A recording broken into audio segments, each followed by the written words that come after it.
Okay, onto the Slam Pigs. Andy McDavitt keeps Matt Ryan, undoubtedly the worst keeper in the league, the worst option in the league, but he'll probably be a top 10 quarterback, so you're going to play him. It's not like it's someone you're not even going to play. But now you got Demarius Thomas as your number two pick, someone you can definitely keep next year. He's going to be awesome, no doubt about it. Alfred Morris, number three, someone I was targeting. I think he's going to bounce back from that second year, kind of sophomore slump. Hopefully Washington's got their shit together a little bit more. I think that's a great pick. It sucks that he's your number one by himself a little, but it's still a good pick. Uh, Alshon Jeffrey, clearly two of your top four picks are two of the top 10, maybe even five wide receivers. So wide receiver is definitely your strength. Ben Tate at six, he's a starting running back. I think he's going to get hurt. He's got a young rookie behind him that's supposed to come up. He could be all right. I mean, he was pretty good when he had his chances in Houston, but with the quarterback situation there too, I don't think that's a very good pick either. I think your running backs are hurting. Jeremy Maclin at wide receiver. I mean, there's another guy he's a number one wide receiver on a team that throws the ball a lot. So now you're definitely going to be playing wide receivers in your flex, not running backs.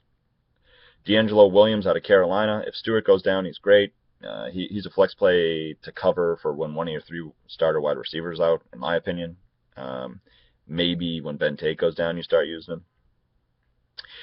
Colston, he's the number one wide receiver in New Orleans. So once again, another number one wide receiver, but a team that really distributes the ball, so he doesn't have the same value as others. But still, at 9, great value.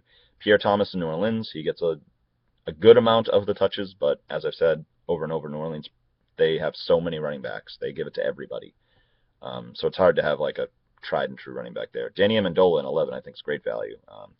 Tom's going to get the ball to him. I think he's going to have an even better year than last year. Anquan Bolden at 12, another good wide receiver. You like the wide receiver whisperer, but you don't know anything about fucking running backs. Bolden every year is going to be, this is going to be last year. He's not going to be able to do it. Bolden's an excellent possession wide receiver. He takes care of himself. Kaepernick loves him. I think that's a great pick. Carolina's defense, I feel like the whole team's falling apart even though the defense is still good. It's a little early for them, but hey, they're solid. Dwayne Bowe at Kansas City, yet again, another number one wide receiver.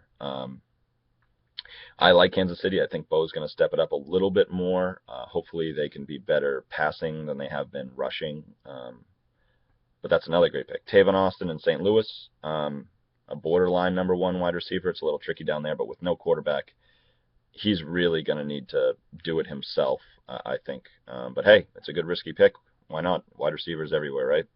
And then Vinatieri is a kicker. I think your running back depth is going to kill you. You are going to have to trade a very good wide receiver and a pretty good running back. Like I would try to trade like Jeremy Maclin and Ben Tate before week one even starts to get someone better, somebody who has running back depth. I don't think you can make the playoffs without a trade or some really good waiver wire pickup.